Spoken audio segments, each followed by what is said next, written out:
안녕하십니까. 엔비디아가 실적 발표를 했네요. 엔비디아 실적을 잠깐 보고 저희 어닝콜 번역을 들어가도록 하겠습니다. 자, 일단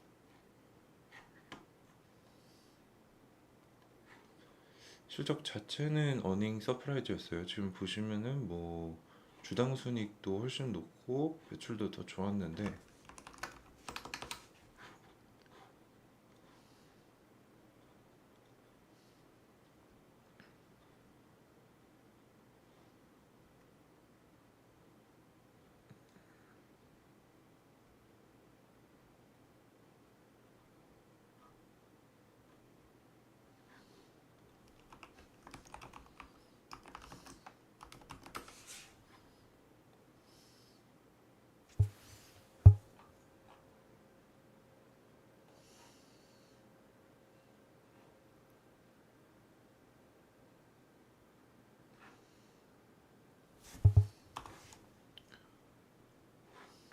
실적 자체는 굉장히 좋았습니다. 지금 보시면 아시겠지만 주당 순이익을 0.64 예상했는데 0.75 예상했는데 0.81, 8% 서프라이즈. 매출도 33.09 빌리언 예측했는데 35.1 빌리언 나와서 6% 정도 서프라이즈 나오긴 했는데 아마 지금 떨어지는 거는 저는 페이크일 가능성이 높다라고 보거든요. 아마 젠슨왕이 나와서 이렇다 하면은 저는 다시 올라갈 거라고 봐서. 참고로 저도 엔비디아 주식을 조금 가지고 있습니다. 그래서 지금 EPS나 매출 자체는 너무 잘 나왔다. 하지만 지금 애프터장에서 3% 정도 하락하고 있는데 요거는 저는 페이크라고 보고 있는 입장이거든요. 그래서 잠깐 보면은 한국어로 간단하게 번역해서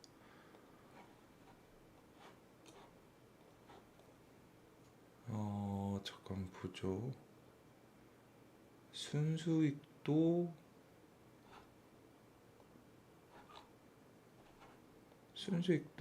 작년보다 훨씬 높아졌고, 작년에 30빌리언인데 35빌리언 됐고,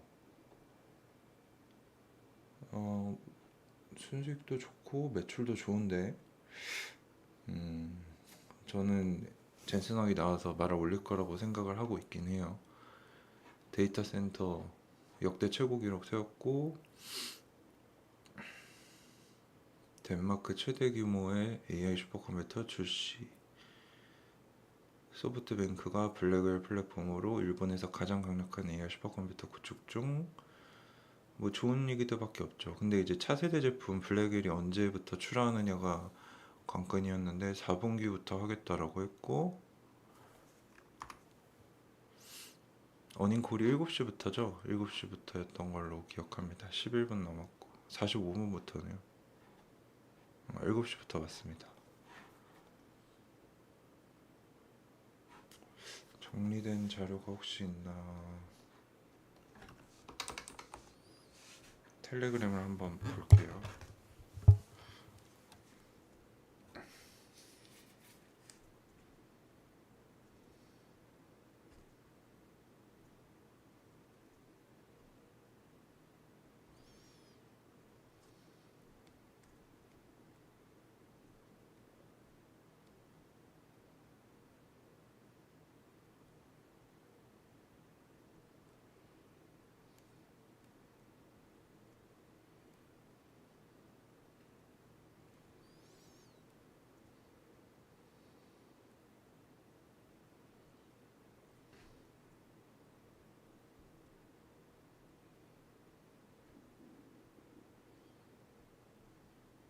자, 제가 자료를 좀 수집해 오겠습니다. 잠시만요.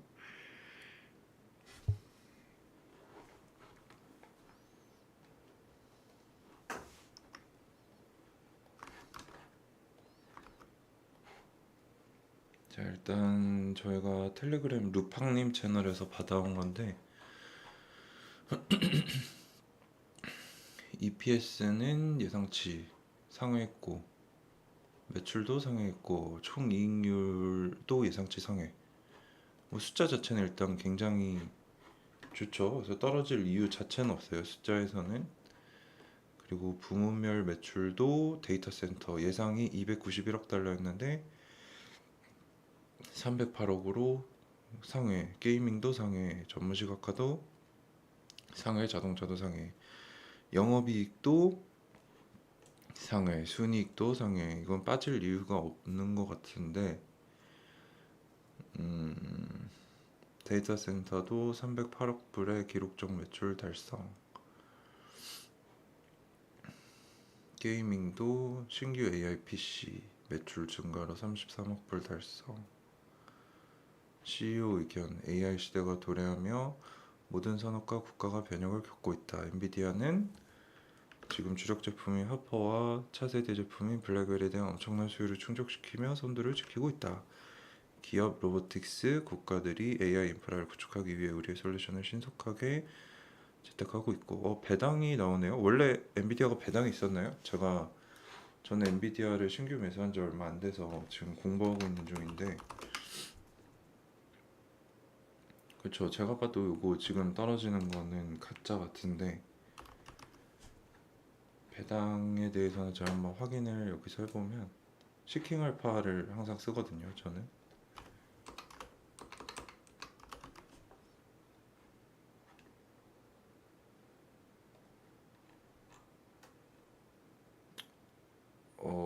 배당 한 번밖에 안 줬었네요. 분기별 배당인데 10월 달에 한 번 줬네요. 이번이 이제 두 번째 배당이구나. 근데 배당을 지금 주당 0.01 좀 약한데 좀 아쉽네요. 네, 0.01이면 얼마야? 배당 수익률이 지금 주가가 146인데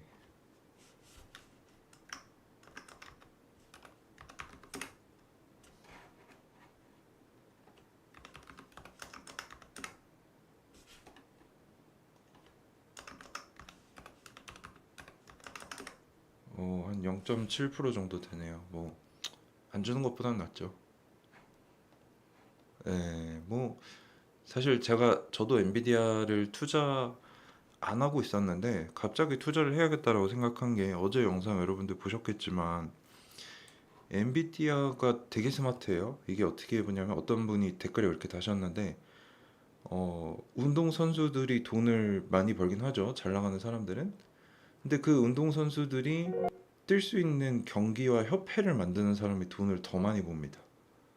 이게 무슨 얘기냐면은, 엔비디아가 아니고 아이온큐뿐만 아니라 뭐 여러분 안녕하세요. 리게티, 마이크로소프트, 구글, 이런 회사들이 지금 엔비디아한테 와서 우리 양자 컴퓨터 붙여서 그 GPU에 합쳐서 하이브리드 해봅시다라고 오는데, 얘네들이 운동선수고 엔비디아는 그럼 너네 와서 내 거에 붙여서 해봐, 운동협회라는 거예요. 그래서 그걸 보면서 엔비디아가 직접적으로 양자 컴퓨터를 개발은 안 하고 있는데 이 생태계를 쥐고 있다라는 거를 제가 조금 흐름을 보면서, 네, UFC도 똑같죠. 그래서 저도 엔비디아 주식을 사기 시작했어요, 사실. 그래서 사실 저는 오늘 어닝이 좋게 나오든 안 나오든 상관없이, 여러분들 조던님 아시는지 모르겠는데, 무조건 1등 미국 주식에 투자하시는 분이 계세요.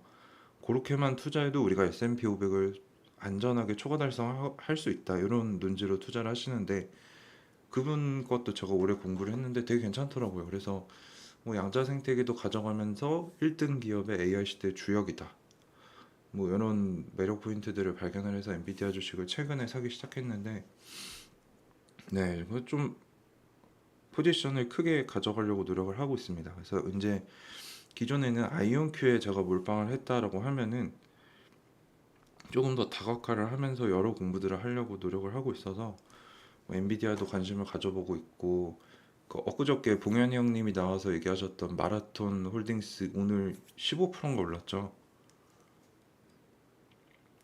그래서 정확하게 오른 원인은 찾아봐야 되는데, 비트코인뿐만 아니라 비트코인 관련주들이 굉장히 많이 올랐습니다. 그래서 거기서도 꽤 괜찮은 수익을 받고, 또 제가 지금 공부하면서 투자하고 있는 인노데이터도 최근에 또 흐름이 정고점 돌파를 하기 위해 준비하는 모습, 또 굉장히 좋은 흐름을 보여주고 있어서 여러 공부들을 하고 있고요.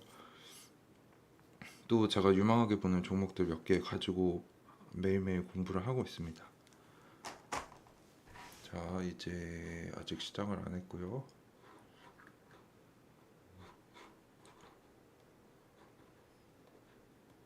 그래서 어쨌거나 저도 이제 엔비디아 주주니까 한번 관심을 가져보려고 어닝콜 번역을 해보면 좋겠다 해서 켰습니다.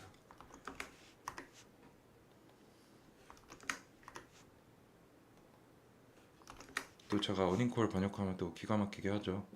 그래서 한번 엔비디아도 해보면 좋을 것 같아서 켜봤습니다.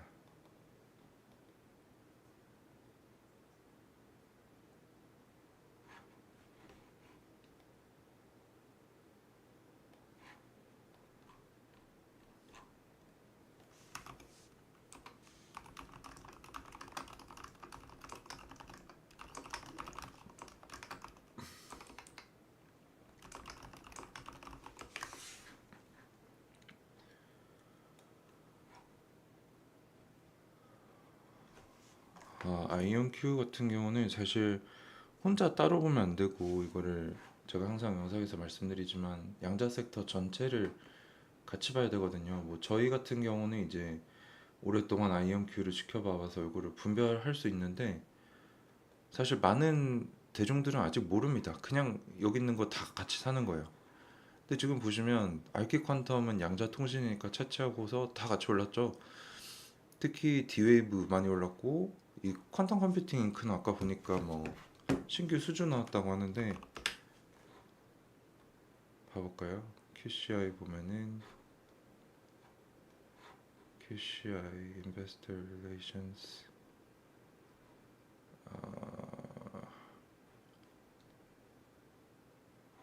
두 번째 파운드리 수주가 나왔네요. 텍사스 오스틴이면은 상당히 좋은 대학교죠. 여기서 광자치 파운드리 수주가 나왔는데 금액이 얼마냐? 금액을 얘기를 안 해주네.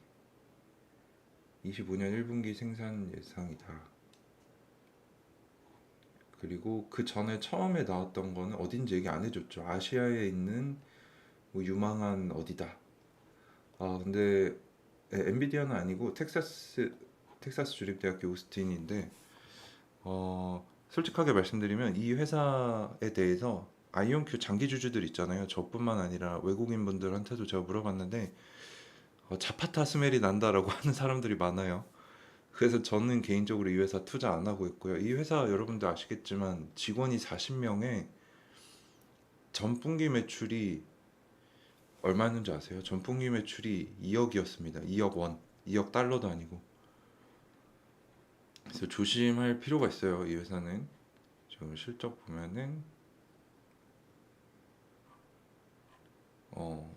지난 분기 이번 분기네. 이번 분기 10만 불 벌었는데 10만 불이면 웬만한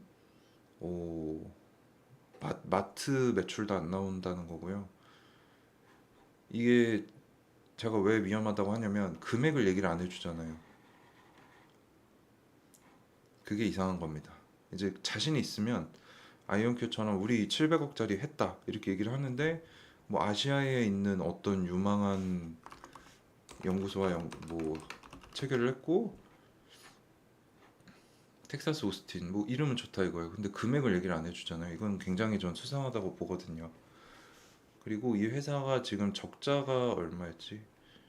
적자가 큰데 현금이 없어요. 이런 회사는 잘못 사면 자파타처럼 그냥 날아가는 겁니다. 아이온큐 같은 경우는 2년 정도 시간이 있잖아요. 그래서 2년 동안 볼 수 있는데, 얘는 분기별로 보면은 최근 자료가 없긴 한데 잠깐 봐볼게요.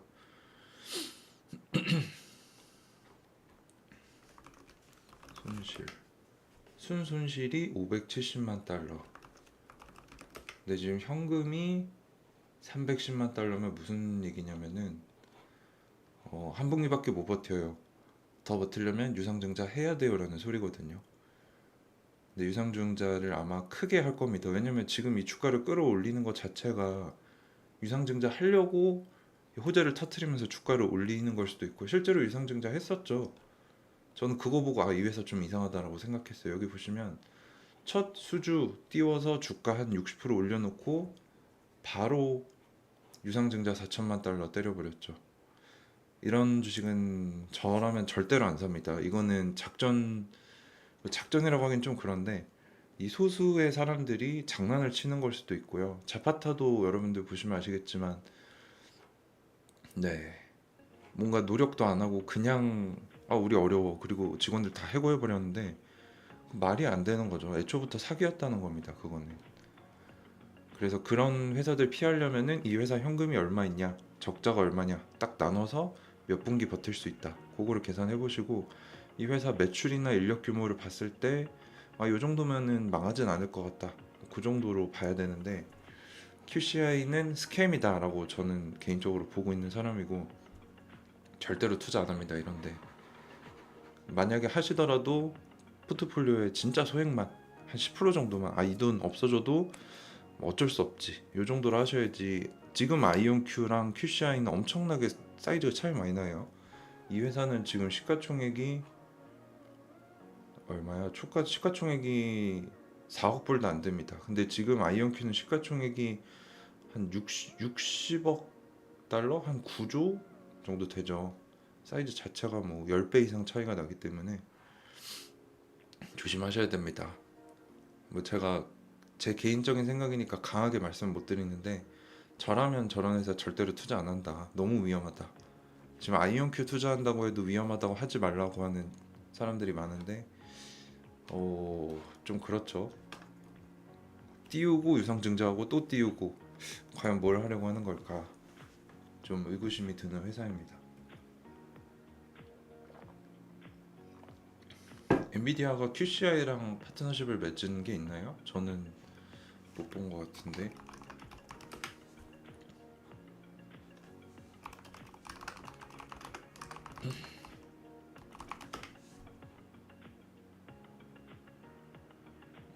다른 회사랑 헷갈리신 거 아닌가요 혹시? 엔비디아가 아니고 텍사스 주립대학교 오스틴 캠퍼스인 것 같고요. 에그리파이 마리화나 열풍인 건지, 저는 에그리파이라는 회사를 잘 모릅니다. 제가 모르는 회사에 대해서는 언급을 드리면 오해를 하실 수 있기 때문에, 네, 이거 잘 보셔야 돼요. 엔비디아가 파트너십 맺은 곳이 QCI가 아니죠. QSI인데 QCI네 라고 생각하고 사시면은 그건 절대로 안 되는 겁니다. 그런 거 진짜 조심하셔야 돼요. 그래서 본인이 체크한 것만 믿으셔야 돼요. 제가 말한 것도 틀릴 수 있어요. 제가 항상 다른 유튜버들 보거든요. 뭐 진짜 전문성 있어 보이는 교수다, 뭐 어디 박사다라고 하는 사람들 나와서 하는 얘기들 직접 검증해 보시면 틀린 얘기 굉장히 많습니다. 저도 그래서 항상 조심해요. 저도 틀린 얘기 많이 할 때가 있기 때문에. 유튜브는 여러분들이 이제 챗 GPT 같은 거예요. 이거 뭐야? 라고 했을 때 큰 흐름을 듣는 거지, 그 사람이 하는 얘기만 듣고 좋네 라고 하고 사면은 챗 GPT가 가끔 이상한 얘기 하는 거 아시죠? 그래서 유튜브는 1차로 그냥 파악하는 용도지 2차, 3차로는 직접 확인을 해보셔야 됩니다. 안 그러면은 진짜 잘못된 거를 사실 경우가 너무 많아요. 저도 그런 적이 있고. 자, 엔비디아가 아직은 마이너스 1.7% 정도 보이고 있는데, 과연 젠슨 황이 이걸 말아 올려 주실지 저도 엔비디아 주주로서 한번 기대를 해보겠습니다.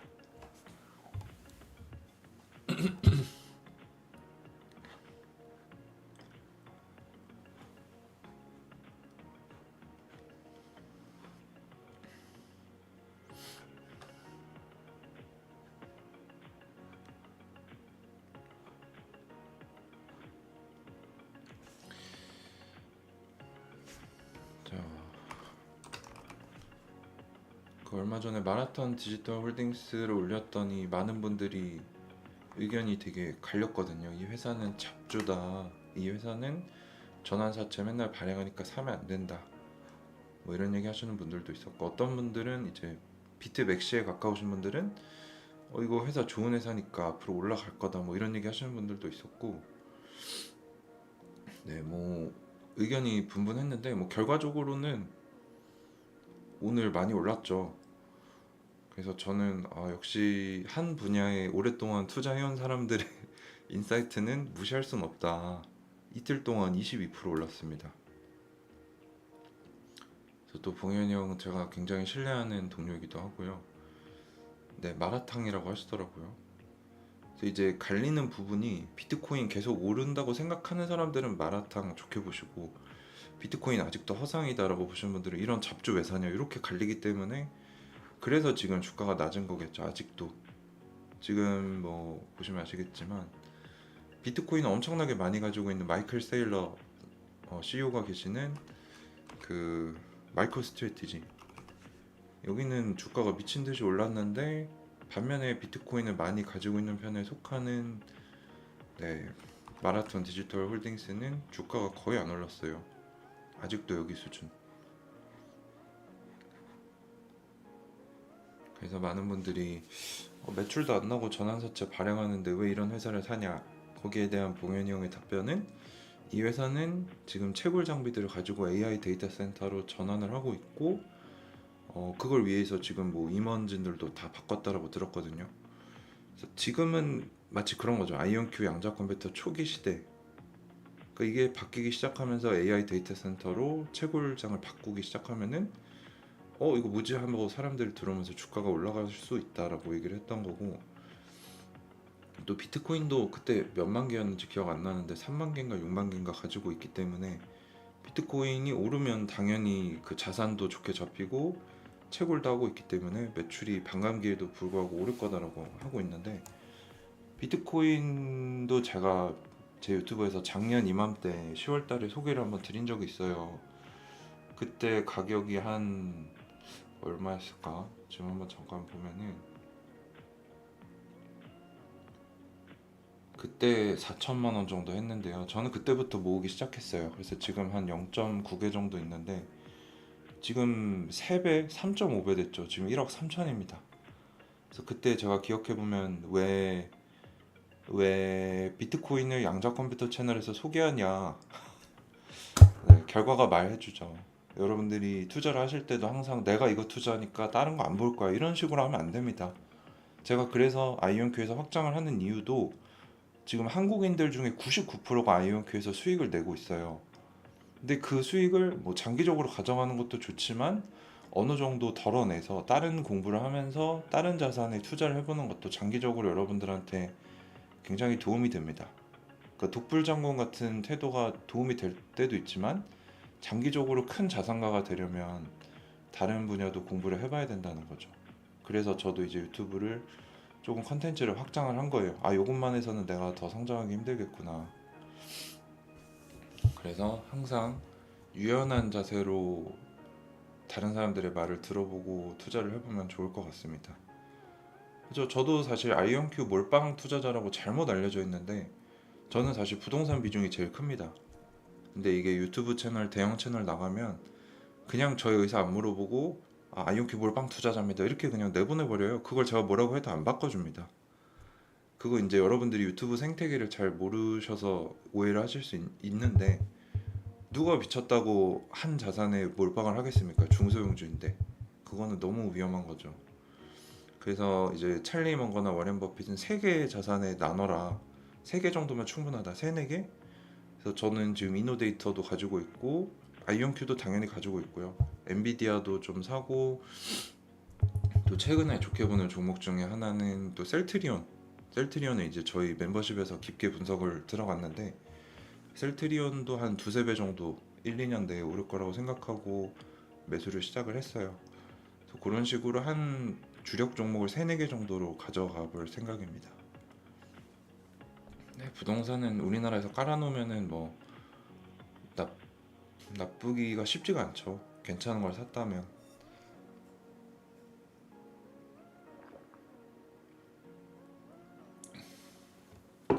샤이님께서 마라톤 홀딩스 임원들 어디서 보시냐고 했는데 말씀하셨는데, 보통 이 회사 들어가면 아이온큐도 들어가면 임원 소개가 나오거든요. 저도 아직 안 지켜. 여기 있네요. 마라닷컴 들어가셔서 About Us 가셔서 Executive Team 들어가면은 네 이렇게 CEO, CFO 잠깐만 이게 아닌 것 같은데 잠깐만요.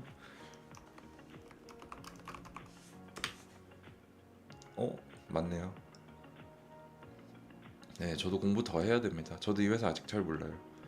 COO, CTO도 있고 특이한 포지션이 많네요. 그래서 이분들 들어가잖아요. 여기 링크드인이 있습니다. 링크드인 들어가면 이 사람 스펙이 다 나와요. 링크드인에 이 사람이 일 좀 몇 개 한번 해주시고요. 받아주실지 모르겠지만 이렇게 내려보면은 어디서 일을 했고 이분은 이제 스톡홀름 경제대학교 졸업을 하셨네요. 이렇게 학력과 이력을 다 찾아볼 수 있습니다. 진짜 좋은 세상이죠.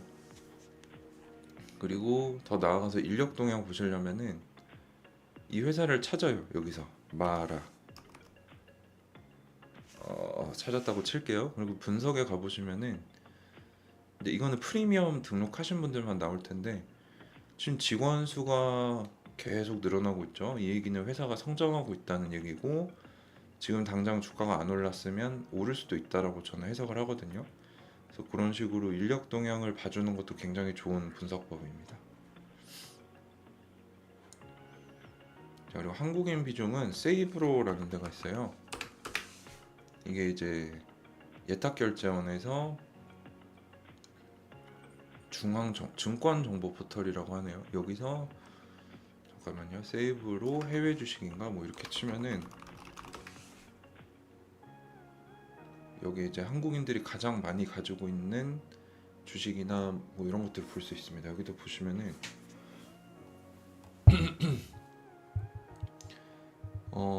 결제 건수, 결제 금액을 하고 저도 이거 오랜만에 들어와서 잘 모르는데 자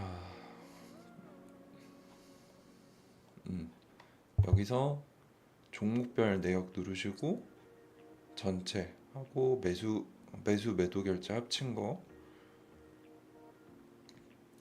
조회를 눌러보면은 아마 아이온큐가 이 안에 있겠죠. 한국인 비중이 굉장히 크기 때문에 5번째 있네요. 지금 이게 1개월로 보면 안 되고 이거를 1일 단위로 볼 수 있었던 것 같은데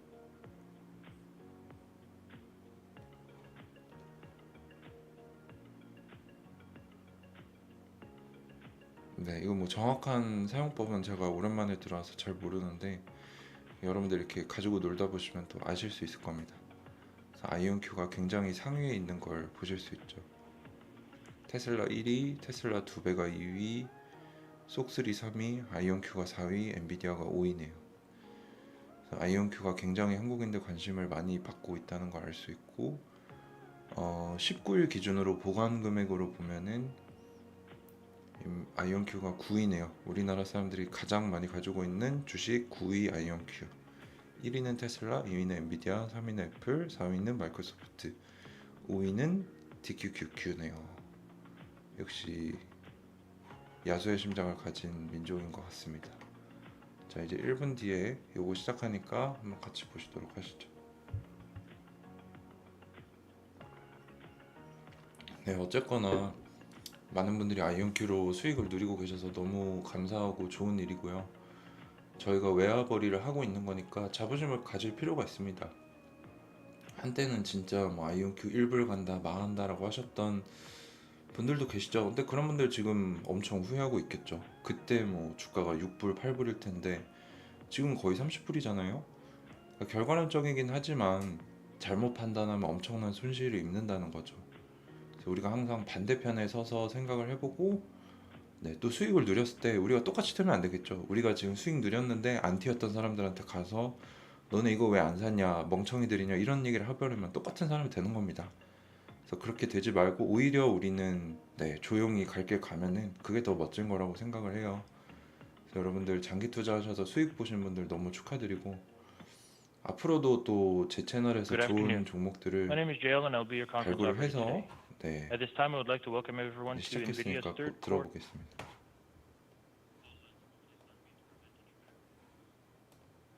remarks, there will be a question and answer session. If you would like to ask a question during this time, simply press star followed by the number 1 on your telephone keypad. If you would like to withdraw your question, press the star 1 again. Thank you. Stuart Stecker, you may begin your conference. Thank you. Good afternoon, everyone, and welcome to NVIDIA's conference call for the third quarter of fiscal 2025. With me today from NVIDIA are Jensen Huang, President and Chief Executive Officer, and Colette Kress, Executive Vice President and Chief Financial Officer. I'd like to remind you that our call is being webcast live on NVIDIA's Investor Relations website. The webcast will be available for replay until the conference call to discuss our financial results for the fourth quarter of fiscal 2025. The content of today's call is NVIDIA's property. It can't be reproduced or transcribed without our prior written consent. During this call, we may make forward-looking statements based on current expectations. These are subject to a number of significant risks and uncertainties, and our actual results may differ materially. For a discussion of factors that could affect our future financial results and business, please refer to the disclosure in today's earnings release, our most recent Forms 10-K and 10-Q, and the reports that we may file on Form 8-K with the Securities and Exchange Commission. All our statements are made as of today, November 20, 2024, based on information currently available to us. Except as required by law, we assume no obligation to update any such statements. During this call, we will discuss non-GAAP financial measures. You can find a reconciliation of these non-GAAP financial measures to GAAP financial measures in our CFO commentary, which is posted on our website. With that, let me turn the call over to Colette. Thank you, Stuart. Q3 was another record quarter. We continue to deliver incredible growth. Revenue of $35.1 billion was up 17% sequentially and up 94% year on year, and well above our outlook of $32.5 billion. All market platforms posted strong sequential and year-over-year growth, fueled by the adoption of NVIDIA accelerated computing and AI. Starting with data center, another record was achieved in data center. Revenue of $30.8 billion, up 17% sequential and up 112% year on year.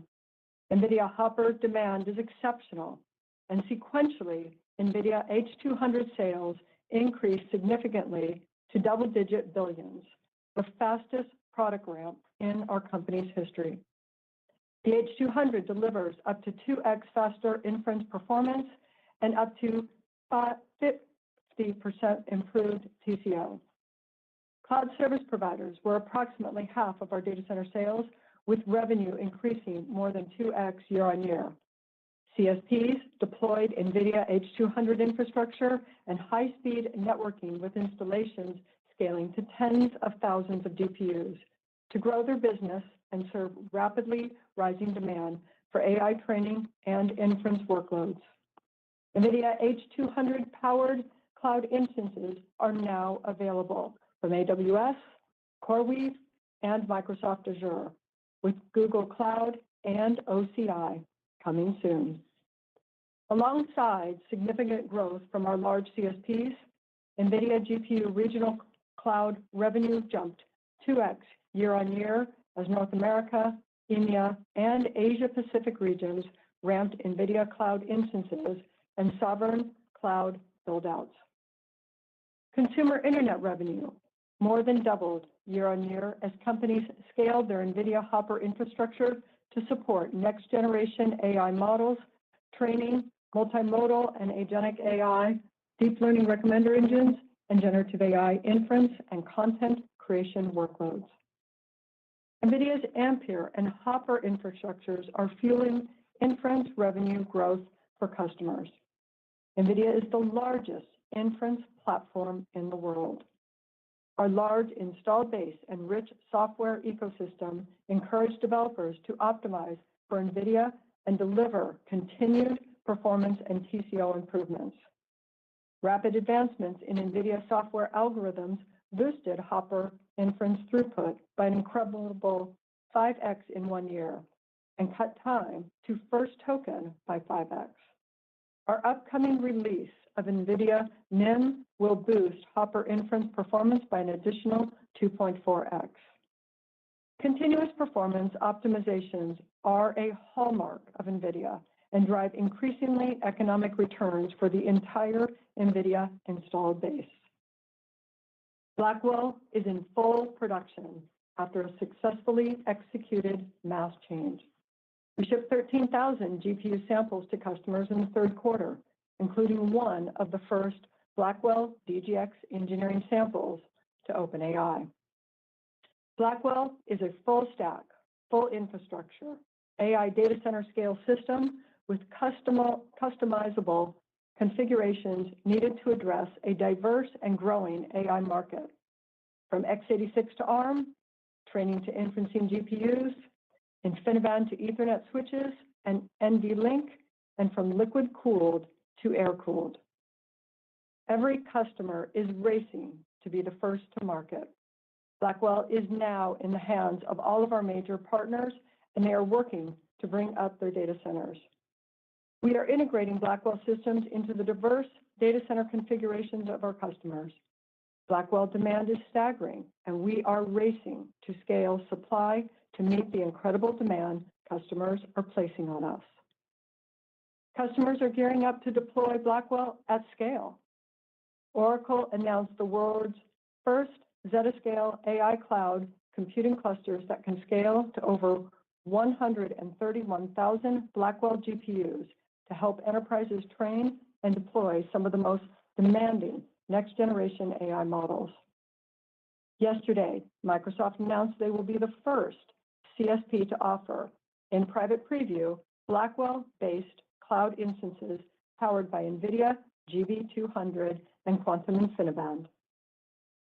Last week, Blackwell made its debut on the most recent round of MLPerf training results, sweeping the per GPU benchmarks and delivering a 2.2x leap in performance over Hopper. The results also demonstrate our relentless pursuit to drive down the cost of compute. Just 64 Blackwell GPUs are required to run the GPT-3 benchmark compared to 256 H100s, or a 4x reduction in cost.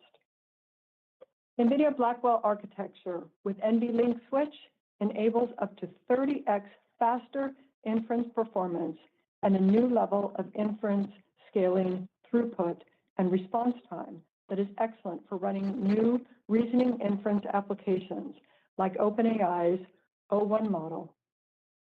With every new platform shift, a wave of startups is created. Hundreds of AI native companies are already delivering AI services with great success. Through Google, Meta, Microsoft, and OpenAI are the headliners. Anthropic, Perplexity, Mistral, Adobe Firefly, Runway, Midjourney, Lightricks, Harvey, Codium, Cursor, and Abridge are seeing great success, while thousands of AI native startups are building new services. The next wave of AI are enterprise AI and industrial AI. Enterprise AI is in full throttle. NVIDIA AI Enterprise, which includes NVIDIA NeMo and NIM microservices, is an operating platform of agentic AI. Industry leaders are using NVIDIA AI to build copilots and agents. Working with NVIDIA, Cadence, Cloudera, Cohesity, NetApp, Nutanix, Salesforce, SAP, and ServiceNow are racing to accelerate development of these applications with the potential for billions of agents to be deployed in the coming years. Consulting leaders like Accenture and Deloitte are taking NVIDIA AI to the world's enterprises. Accenture launched a new business group with 30,000 professionals trained on NVIDIA AI technology to help facilitate this global build-out. Additionally, Accenture, with over 770,000 employees, is leveraging NVIDIA-powered agentic AI applications internally, including one case that cuts manual steps in marketing campaigns by 25 to 35%. Nearly 1,000 companies are using NVIDIA NIM, and the speed of its uptake is evident in NVIDIA AI Enterprise monetization. We expect NVIDIA AI Enterprise full-year revenue to increase over 2x from last year, and our pipeline continues to build. Overall, our software, service, and support revenue is annualizing at $1.5 billion, and we expect to exit this year annualizing at over $2 billion. Industrial AI and robotics are accelerating. This is triggered by breakthroughs in physical AI, foundation models that understand the physical world. Like NVIDIA NeMo for enterprise AI agents, we built NVIDIA Omniverse for developers to build, train, and operate industrial AI and robotics. Some of the largest industrial manufacturers in the world are adopting NVIDIA Omniverse to accelerate their businesses, automate their workflows, and to achieve new levels of operating efficiency. Foxconn, the world's largest electronics manufacturer, is using digital twins and industrial AI built on NVIDIA Omniverse to speed the bring-up of its Blackwell factories and drive new levels of efficiency. In its Mexico facility alone, Foxconn expects to reduce a reduction of over 30% in annual kilowatt-hour usage. From a geographic perspective, our data center revenue in China grew sequentially due to shipments of export-compliant Hopper products to industries. As a percentage of total data center revenue, it remains well below levels prior to the onset of export controls. We expect the market in China to remain very competitive going forward. We will continue to comply with export controls while serving our customers.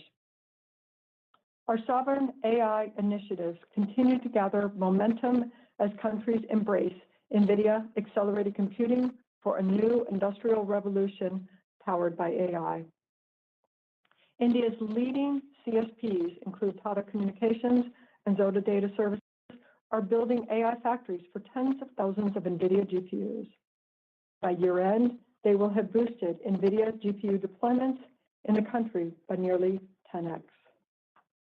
Infosys, TSC, Wipro are adopting NVIDIA AI Enterprise and upskilling nearly 500,000 developers and consultants to help clients build and run AI agents on our platform. In Japan, SoftBank is building the nation's most powerful AI supercomputer with NVIDIA DGX Blackwell and Quantum InfiniBand. SoftBank is also partnering with NVIDIA to transform the telecommunications network into a distributed AI network with NVIDIA AI Aerial, an ARAN platform that can process both 5G RAN on AI on CUDA. We are launching the same in the US with T-Mobile. Leaders across Japan, including Fujitsu, NEC, and NTT, are adopting NVIDIA AI Enterprise, and major consulting companies, including EY, Strategy and Consulting, will help bring NVIDIA AI technology to Japan's industries. Networking revenue increased 20% year-on-year. Areas of sequential revenue growth include InfiniBand and Ethernet switches, SmartNICs, and Bluefield DPUs. Though networking revenue was sequentially down, networking demand is strong and growing, and we anticipate sequential growth in Q4. CSPs and supercomputing centers are using and adopting the NVIDIA InfiniBand platform to power new H200 clusters. NVIDIA Spectrum-X Ethernet for AI revenue increased over 3x year-on-year, and our pipeline continues to build with multiple CSPs and consumer internet companies planning large cluster deployments. Traditional Ethernet was not designed for AI. NVIDIA Spectrum-X uniquely leverages technology previously exclusive to InfiniBand to enable customers to achieve massive scale of their GPU compute. Utilizing Spectrum-X, xAI's Colossus 100,000 Hopper supercomputer experienced 0 application latency degradation and maintained 95% data throughput versus 60% for traditional Ethernet. Now moving to gaming and AI PCs. Gaming revenue of $3.3 billion increased 14% sequentially and 15% year-on-year. Q3 was a great quarter for gaming, with notebook, console, and desktop revenue all growing sequentially and year-on-year. RTX end demand was fueled by strong back-to-school sales as consumers continued to choose GeForce RTX GPUs and devices to power gaming, creative, and AI applications. Channel inventory remains healthy, and we are gearing up for the holiday season. We began shipping new GeForce RTX AI PCs with up to 321 AI TOPS from ASUS and MSI, with Microsoft's Copilot+ capabilities anticipated in Q4. These machines harness the power of RTX ray tracing and AI technologies to supercharge gaming, photo and video editing, image generation, and coding. This past quarter, we celebrated the 25th anniversary of the GeForce 256, the world's first GPU. The transforming computing graphics to igniting the AI revolution, NVIDIA's GPUs have been the driving force behind some of the most consequential technologies of our time. Moving to ProViz.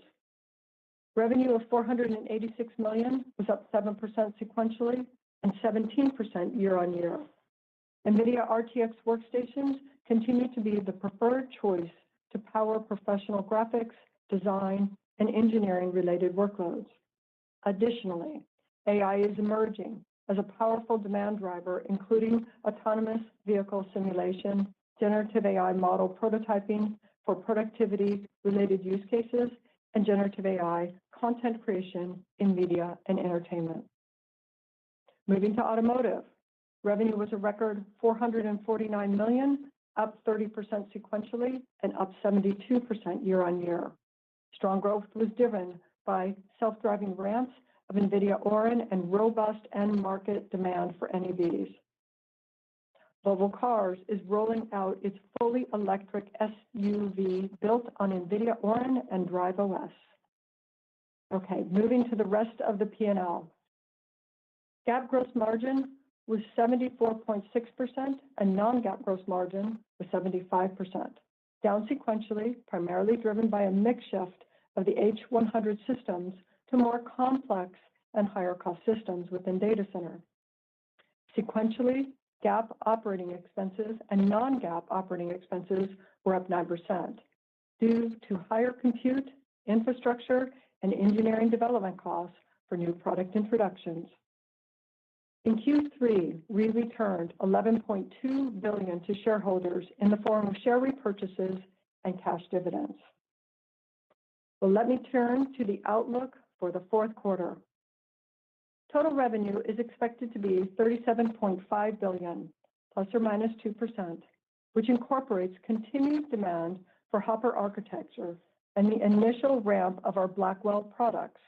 While demand is greatly exceed supply, we are on track to exceed our previous Blackwell revenue estimate of several billion dollars as our visibility into supply continues to increase.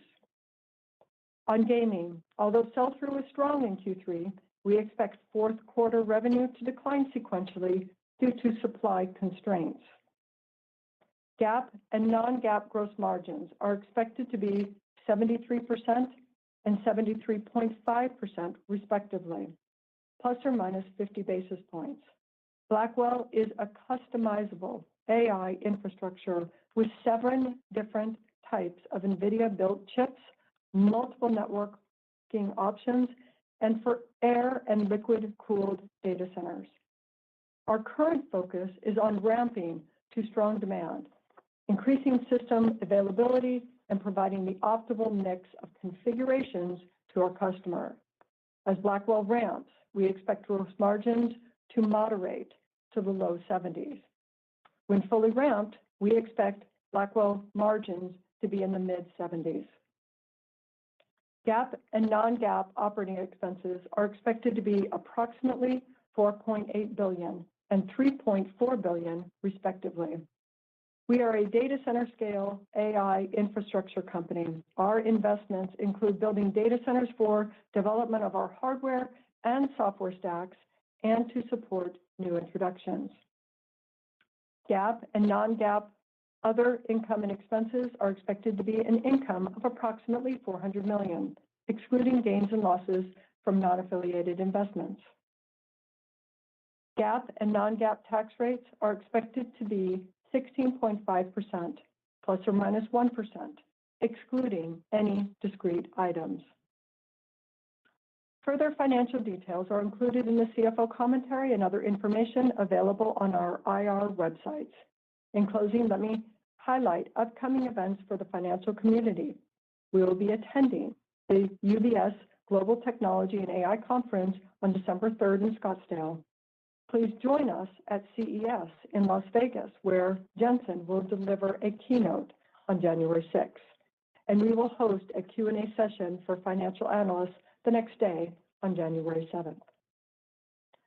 Our earnings call to discuss results for the fourth quarter of fiscal 2025 is scheduled for February 26, 2025. We will now open the call for questions. Operator, can you poll for questions, please? At this time, I would like to remind everyone, in order to ask a question, press star, then the number one on your telephone keypad. We'll pause for just a moment to compile the Q&A roster.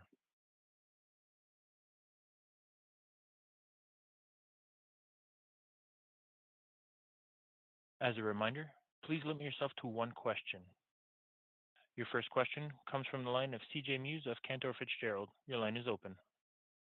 Yeah, good afternoon. Thank you for taking the question. I guess just a question for you on the debate around whether scaling for large language models have stalled. Obviously, we're very early here, but we'd love to hear your thoughts on this front. How are you helping your customers as they work through these issues? And then obviously part of the context here is we're discussing clusters that have yet to benefit from Blackwell. So is this driving even greater demand for Blackwell? Thank you. Foundation model pre-training scaling is intact, and it's continuing. As you know, this is an empirical law, not a fundamental physical law. But the evidence is that it continues to scale. What we're learning, however, is that it's not enough. That we've now discovered two other ways to scale. One is post-training scaling. Of course, the first generation of post-training was reinforcement learning human feedback, but now we have reinforcement learning AI feedback and all forms of synthetic data generated data that assists in post-training scaling. And one of the biggest events and one of the most exciting developments is Strawberry, ChatGPT o1, OpenAI's o1, which does inference time scaling, or what's called test time scaling. The longer it thinks, the better and higher quality answer it produces. And it considers approaches like chain of thought and multi-path planning and all kinds of techniques necessary to reflect and so on and so forth. And it's intuitively, it's a little bit like us doing thinking in our head before we answer a question.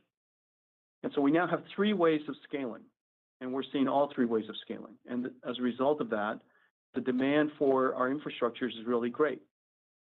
You see now that at the tail end of the last generation of foundation models, we're at about 100,000 hoppers.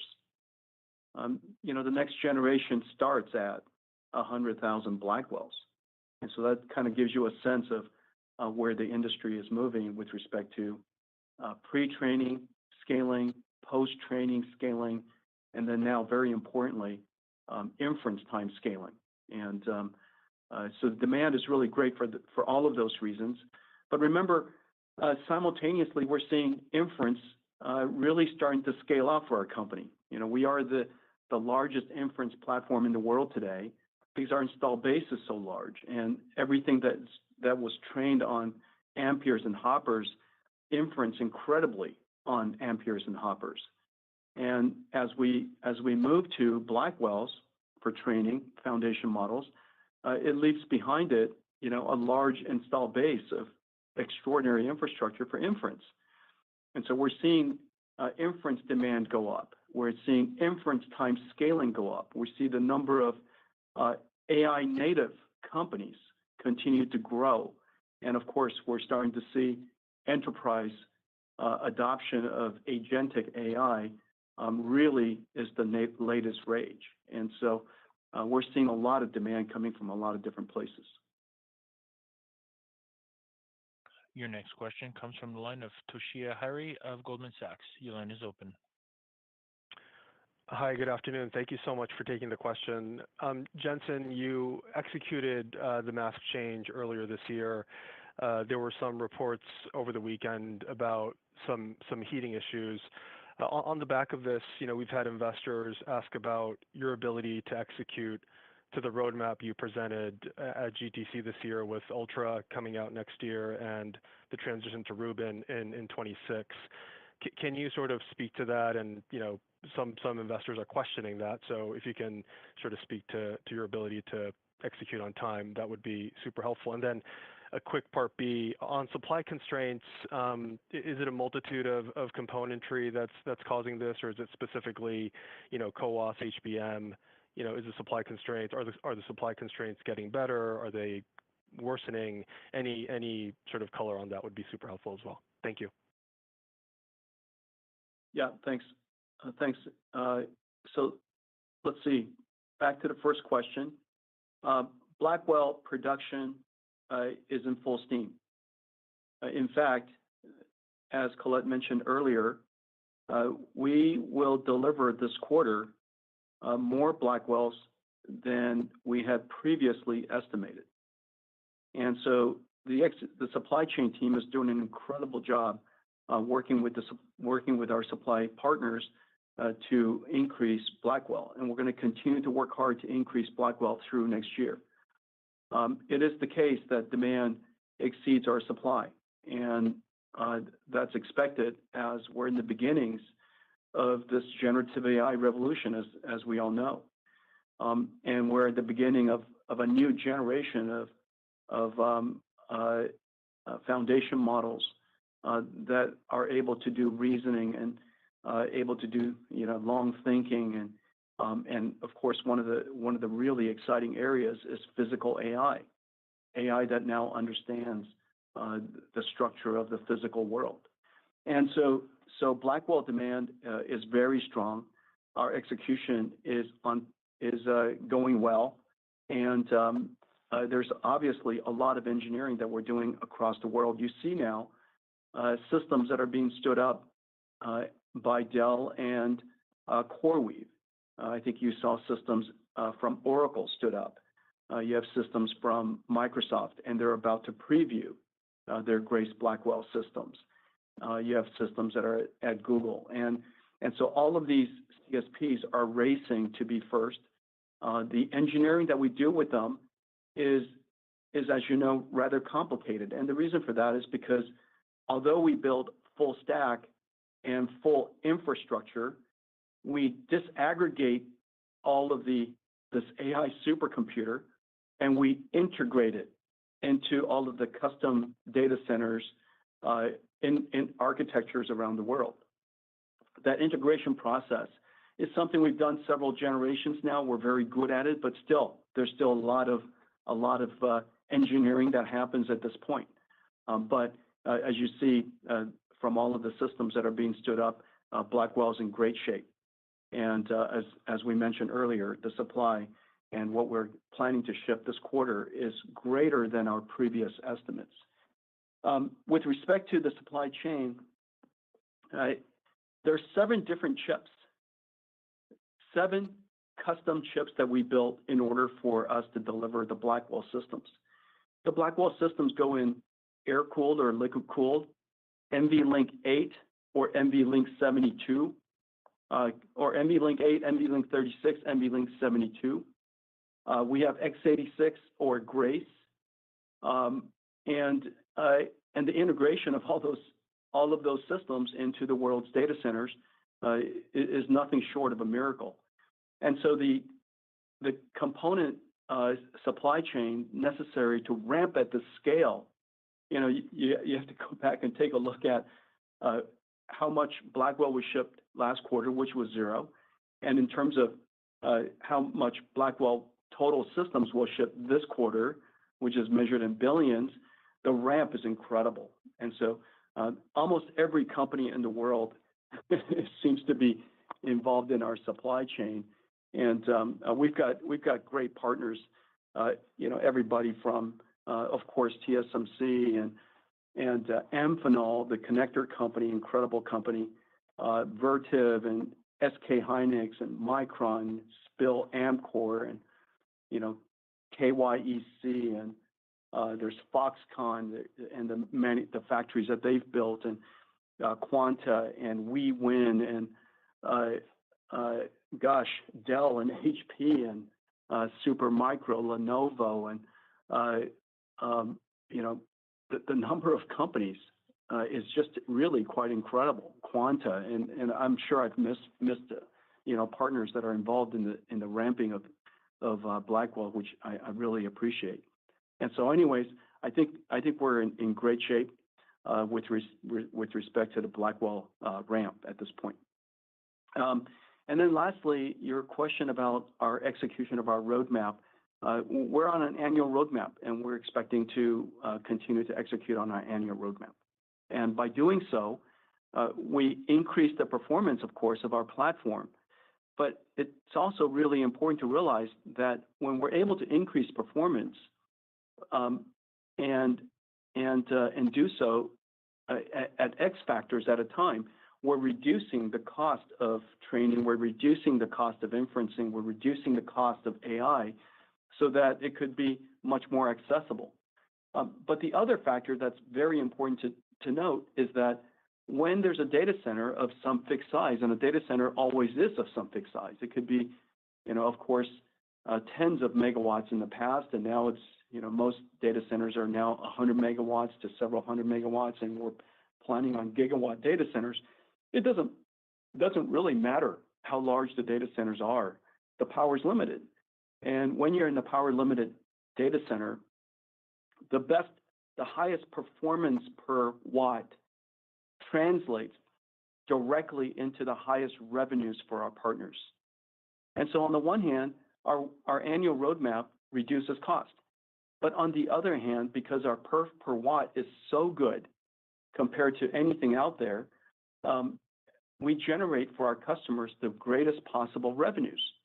And so that annual rhythm is really important to us, and we have every intentions of continuing to do that.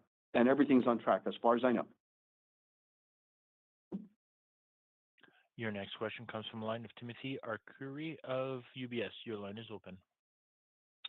Thanks a lot. I'm wondering if you can talk about the trajectory of how Blackwell is going to ramp this year. I know, Jensen, you did just talk about Blackwell being better than I think you had said several billions of dollars in January. Sounds like you're going to do more than that. But I think in recent months also you said that Blackwell crosses over Hopper in the April quarter. So I guess I had two questions. First of all, is that still the right way to think about it, that Blackwell will cross over Hopper in April? And then, Colette, you kind of talked about Blackwell bringing down gross margin to the low, to the low 70s as it ramps.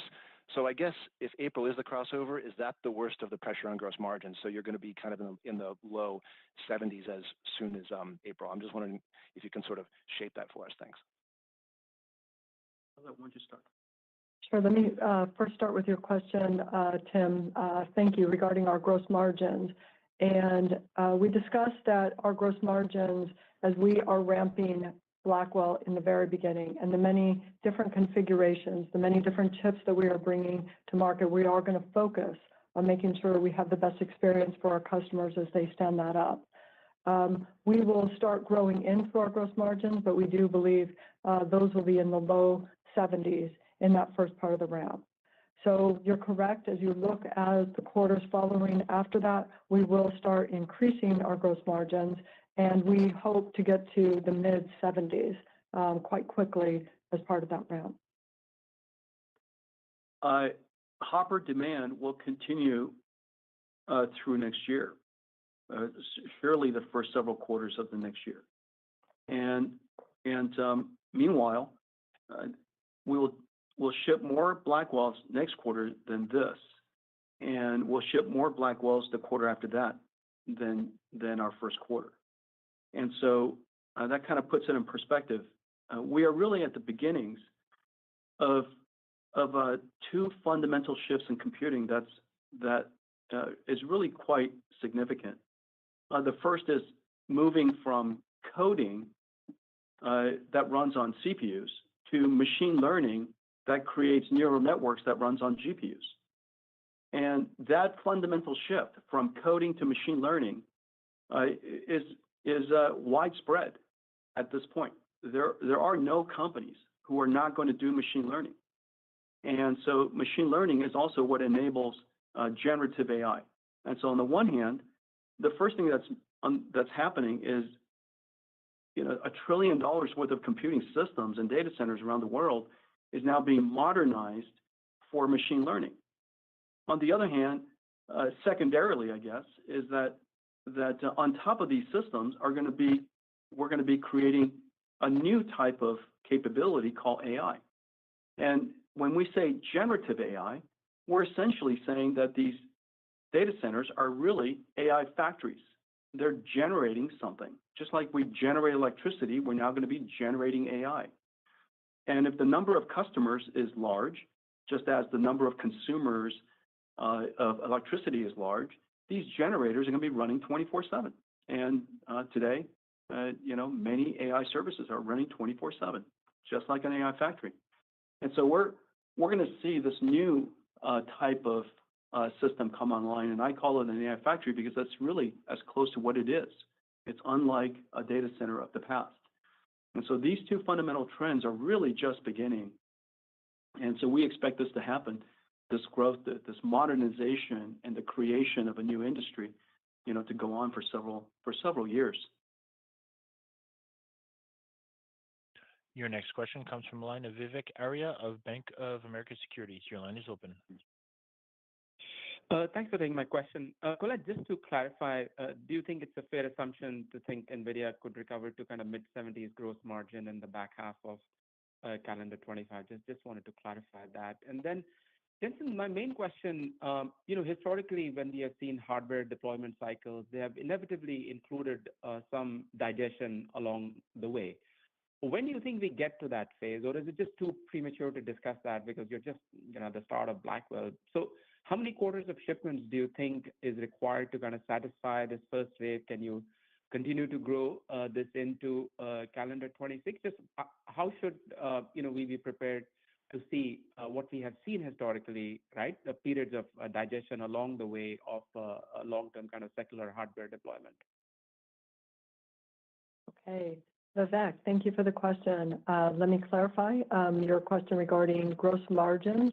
Could we reach the mid-70s in the second half of next year? And yes, I think it is reasonable assumption or a goal for us to do, but we'll just have to see how that mix of ramp goes. But yes, it is definitely possible. The way to think through that, Vivek, is I believe that there will be no digestion until we modernize $1 trillion worth of data centers. If you just look at the world's data centers, the vast majority of it is built for a time when we wrote applications by hand and we ran them on CPUs. It's just not a sensible thing to do anymore. If every company's CapEx, if they're ready to build a data center tomorrow, they ought to build it for a future of machine learning and generative AI, because they have plenty of old data centers. And so what's going to happen over the course of next, X number of years, and let's assume that over the course of 4 years, the world's data centers could be modernized as we grow into IT. As you know, IT continues to grow about 20-30% a year, let's say. And so by let's say by 2030, the world's data centers for computing is call it a couple $1 trillion. We have to grow into that. We have to modernize the data center from coding to machine learning. That's number one. The second part of it is generative AI. And we're now producing a new type of capability that the world's never known, a new market segment that the world's never had. If you look at OpenAI, it didn't replace anything. It's something that's completely brand new.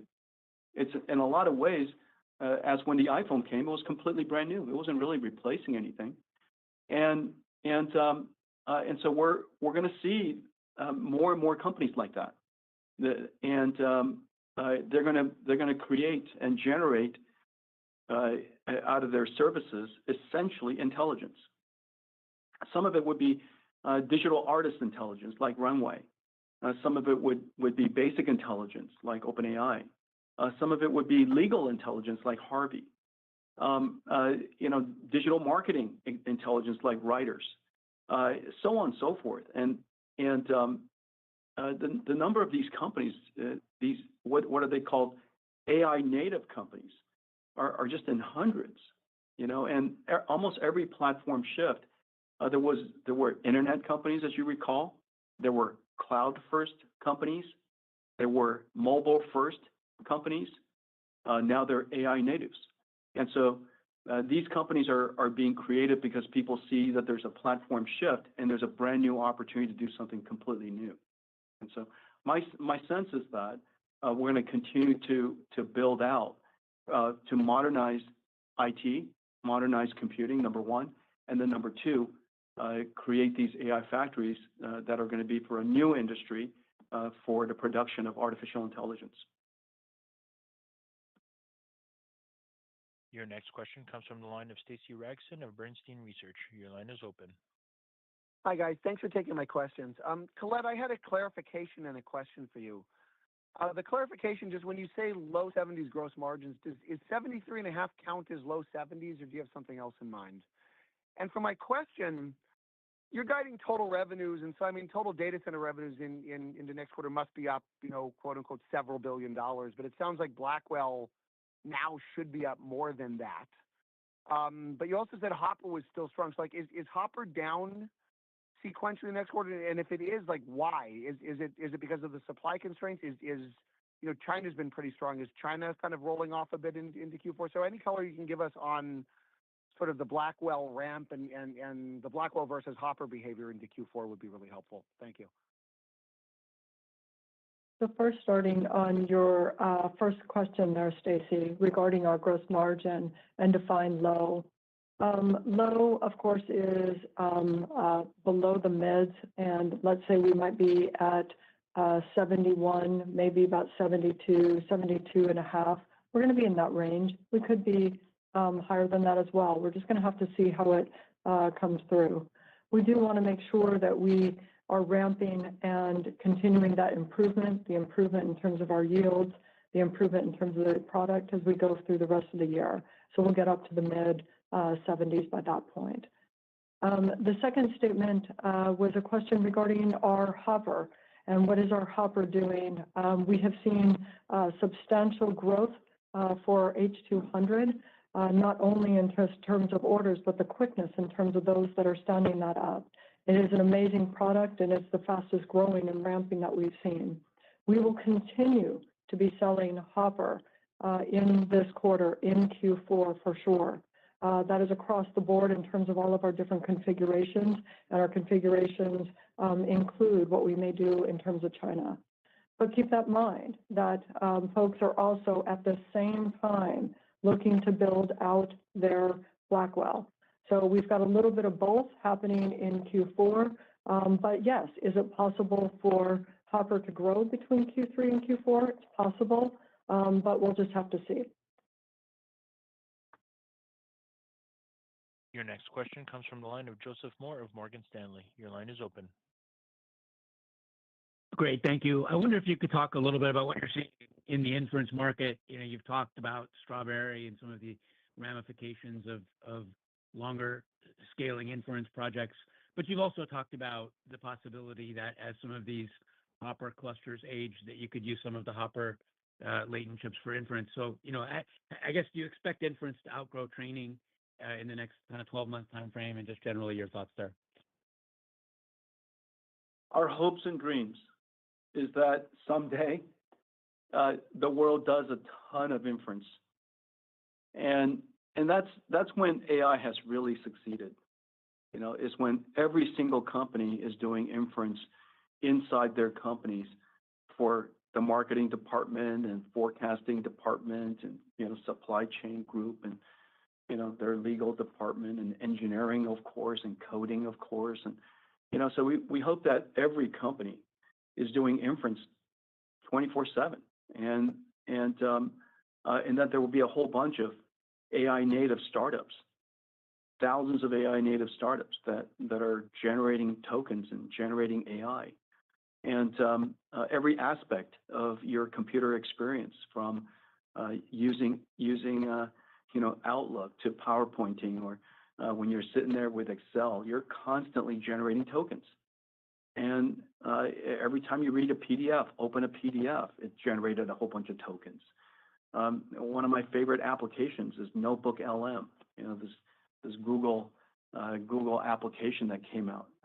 I use the living daylights out of it just because it's fun, and I put every PDF, every archive paper into it just to listen to it, as well as scanning through it.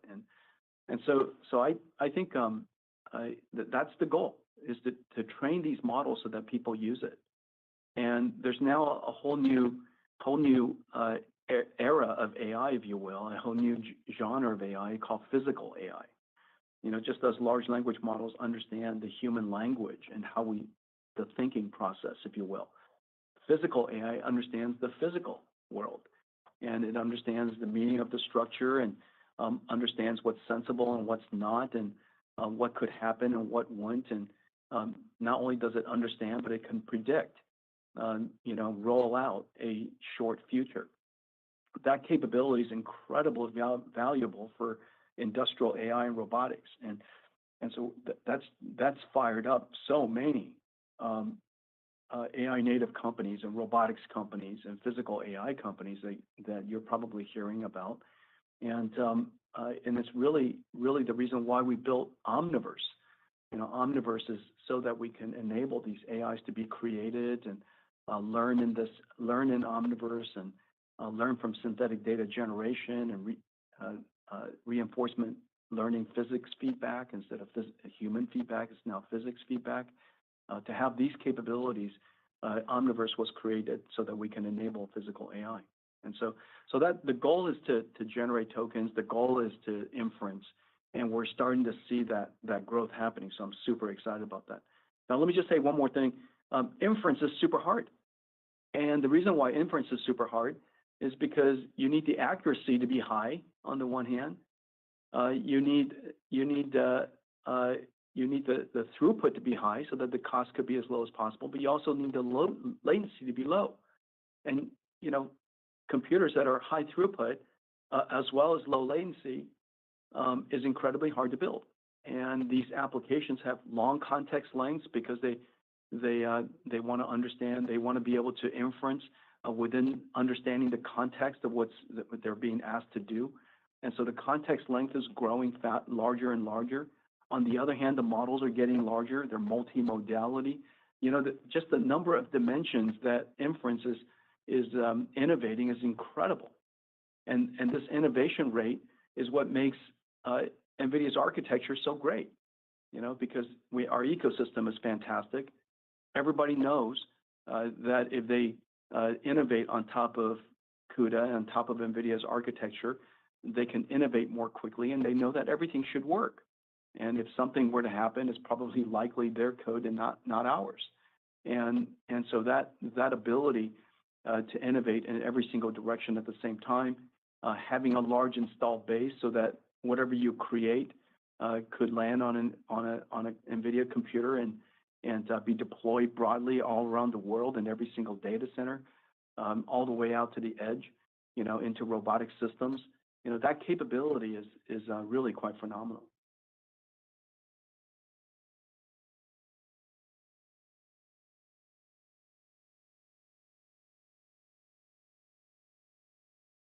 Your next question comes from the line of Aaron Rakers of Wells Fargo. Your line is open. Yeah, thanks for taking the question. I wanted to ask you, as we kind of focus on the Blackwell cycle and think about the data center business, when I look at the results this last quarter, Colette, you mentioned that obviously the networking business was down about 15% sequentially, but then your comments were that you were seeing very strong demand. You mentioned also that you had multiple cloud, CSP design wins for these large-scale clusters. So I'm curious if you could unpack what's going on in the networking business and where maybe you've seen some constraints and just your confidence in the pace of Spectrum-X progressing to that multiple billions of dollars that you previously had talked about. Thank you. Let's first start with the networking. The growth year over year is tremendous. And our focus since the beginning of our acquisition of Mellanox has really been about building together the work that we do in terms of in the data center. The networking is such a critical part of that. Our ability to sell our networking with many of our systems that we are doing in data center is continuing to grow and do quite well. So this quarter is just a slight dip down, and we're going to be right back up in terms of growing. They're getting ready for Blackwell and more systems that will be using not only our existing networking, but also the networking that is going to be incorporated in a lot of these large systems that we are providing them to.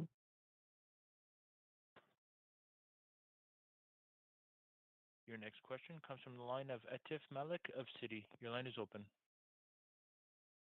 Thank you for taking my question. I have two quick ones for Colette. Colette, on the last earnings call, you mentioned that sovereign demand is in low double-digit billions. Can you provide an update on that? And then can you explain the supply constraint situation in gaming? Is that because you're shifting your supply towards data center? So first, starting in terms of sovereign AI, such an important part of growth, something that has really surfaced with the onset of generative AI and building models in the individual countries around the world. And we see a lot of them, and we talked about a lot of them in the call today, and the work that they are doing. So our sovereign AI and our pipeline going forward is still absolutely intact, as those are working to build these foundational models in their own language, in their own culture, and working in terms of the enterprises within those countries. And I think you'll continue to see this be a growth opportunities that you may see with our regional clouds that are being stood up and/or those that are focusing in terms of AI factories for many parts of the sovereign AI. This is areas where this is growing not only in terms of in Europe, but you're also seeing this in terms of growth in terms of in the Asia Pac as well. Let me flip to your second question that you asked regarding gaming. So our gaming right now from a supply, we're busy trying to make sure that we can ramp all of our different products. And in this case, our gaming supply, given what we saw selling through, was moving quite fast. Now, the challenge that we have is how fast could we get that supply getting ready into the market for this quarter. Not to worry, I think we'll be back on track with more supply as we turn the corner into the new calendar year. We're just going to be tight for this quarter. Your next question comes from the line of Ben Reitzes of Melius Research. Your line is open. Yeah, hi. Thanks a lot for the question. I wanted to ask Colette and Jensen, with regard to sequential growth. So very strong sequential growth this quarter, and you're guiding to about 7%. Do your comments on Blackwell imply that we reaccelerate from there as you get more supply? In the first half, it would seem that there would be some catch-up. So I was wondering how prescriptive you could be there. And then, Jensen, just overall, with the change in administration that's going to take place here in the U.S. and the China situation, have you gotten any sense or any conversations about, tariffs or anything with regard to your China business? Any sense of what may or may not go on? It's probably too early, but wondering if you had any thoughts there. Thanks so much. We guide one quarter at a time. We are working right now on the quarter that we're in and building what we need to ship in terms of Blackwell. We have every supplier on the planet working seamlessly with us to do that. And once we get to next quarter, we'll help you understand in terms of that ramp that we'll see to the next quarter going after that. Whatever the new administration decides, we will of course support the administration, and that's the highest mandate. And then after that, do the best we can, and just as we always do. And so we have to simultaneously, and we will comply with any regulation that comes along fully, and support our customers to the best of our abilities, and compete in the marketplace. We'll do all of these three things simultaneously. Your final question comes from the line of Pierre Ferragu of New Street Research. Your line is open. Hey, thanks for taking my question. Jensen, you mentioned in your comments, you have the pre-trainings, the actual language models, and you have reinforcement learning that becomes more and more important in training and in inference as well. And then you have inference itself.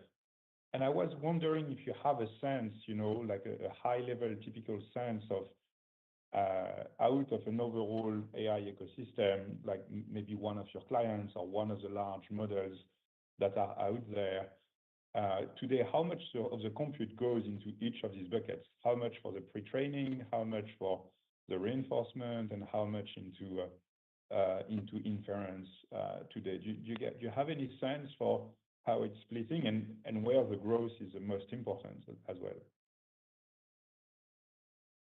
well?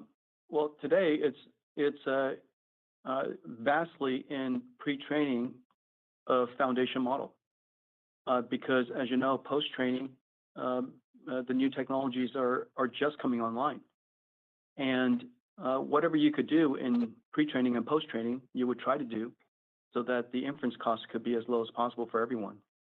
However, there are only so many things that you could do a priori, and so you'll always have to do on-the-spot thinking and in-context thinking and reflection. And so I think that the fact that all three are scaling is actually very sensible based on where we are. And in the area of foundation model, now we have multimodality foundation models, and the amount of petabytes of video that these foundation models are going to be trained on is incredible. And so my expectation is that for the foreseeable future, we're going to be scaling pre-training, post-training, as well as inference time scaling, and which is the reason why I think we're going to need more and more compute, and we're going to have to drive as hard as we can to keep increasing the performance by X factors at a time, so that we can continue to drive down the cost and continue to increase their revenues and get the AI revolution going. Thank you. Thank you. Well, I'll turn the call back over to Jensen Huang for closing remarks. Thank you. The tremendous growth in our business is being fueled by two fundamental trends that are driving global adoption of NVIDIA computing. First, the computing stack is undergoing a reinvention, a platform shift, from coding to machine learning, from executing code on CPUs to processing neural networks on GPUs. The $1 trillion install base of traditional data center infrastructure is being rebuilt for Software 2.0, which applies machine learning to produce AI. Second, the age of AI is in full steam. Generative AI is not just a new software capability, but a new industry with AI factories manufacturing digital intelligence, a new industrial revolution that can create a multi-trillion-dollar AI industry. Demand for Hopper and anticipation for Blackwell, which is now in full production, are incredible for several reasons. There are more foundation model makers now than there were a year ago. The computing scale of pre-training and post-training continues to grow exponentially. There are more AI native startups than ever, and the number of successful inference services is rising. And with the introduction of ChatGPT 01, OpenAI 01, a new scaling law called test time scaling has emerged. All of these consume a great deal of computing. AI is transforming every industry, company, and country. Enterprises are adopting agentic AI to revolutionize workflows. Over time, AI coworkers will assist employees in performing their jobs faster and better. Investments in industrial robotics are surging due to breakthroughs in physical AI, driving new training infrastructure demand as researchers train world foundation models on petabytes of video and omniverse synthetically generated data. The age of robotics is coming. Countries across the world recognize the fundamental AI trends we are seeing and have awakened to the importance of developing their national AI infrastructure. The age of AI is upon us, and it's large and diverse. NVIDIA's expertise, scale, and ability to deliver full stack and full infrastructure let us serve the entire multi-trillion-dollar AI and robotics opportunities ahead.